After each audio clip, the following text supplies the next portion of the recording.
Hello guys, gaano ba kaganda ang Yamaha NMAX Turbo? Tara, check out natin guys. Guys, pagdating dito sa mga controls niya guys.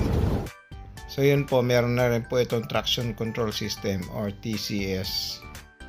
Tapos sa bandang kaliwang handlebar naman po, makikita nyo dyan yung sports mode tsaka touring mode. Switch para sa touring mode tsaka sports mode. So makikita nyo guys, so naka-fit siya touring mode. Pwede natin ilagay yan sa sports. Yan. So yun, nakita nyo guys, naka-sports mode. Ang sports mode, ito yung bibigay niya lahat yung kaya niyang gawin kung hanggat saan ang gusto mo guys. Okay, yung sa touring mode naman, so ito, yung sa touring mode, ito yung relax na yung pagdadrive mo siya. So mayroong certain time na acceleration lang siya, hindi mo siya pwedeng bigay ng todo kasi hindi rin siya bibigay ng acceleration. So ganun po yun. Tapos bukod dito guys, meron siyang na ABS. So yung sa ABS, ito yung sa mga slippery. So pag madulas ang kalsada, yun, naka ABS din siya guys. So harap likod ABS ito. So yung nakagandahan niya. Tapos bukod doon guys, meron din po yung shift. So yung shift, lagay mo muna sa sports touring.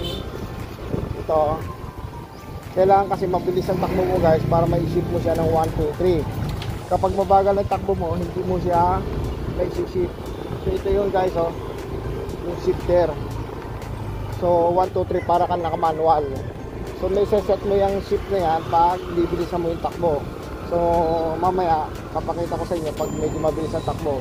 So yun guys, bali susubukan na natin yung shift niya guys. No, shift. Yan natin na yun guys. Naka-sports mode tayo. Okay guys, so yung shift po ay nagagamit po yan kapag tumakbo ka ng 15 kph pataas.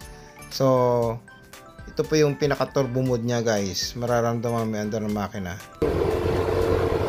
Yan guys, 1, 2,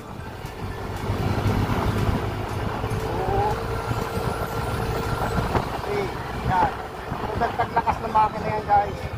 So doon pumapasok ang ano yan. Saka para ka dyan pumapasok yung turbo guys. Bali yung turbo guys na gagamit mo rin siya sa sports mode o kaya sa touring mode. Yan po ang latest technology na NMAX Turbo version 3. Yan. Kusa siya mawawala guys pag bumagal ka. Pero pag bumilis ka at gusto mo i-shift ng dagdagan ng pwersa, pindutin mo lang yung 1. Yan. Mararamdaman mo sa andar ng makina yan. Pag bumagal ka, makusa mawawala. Po guys, bali ang TechMac niya ay kaya tinawag siya na TechMac gawa ng YECVT, Yamaha Electronic Continuous Variable Transmission po siya guys. Ito po yung special sa kanya, kaya meron siyang turbo. Yung shift, yun yung nagpapagana sa kanya guys. Pagdating naman po sa maintenance nitong YECVT niya, so wala na po itong bola na pinapalitan natin.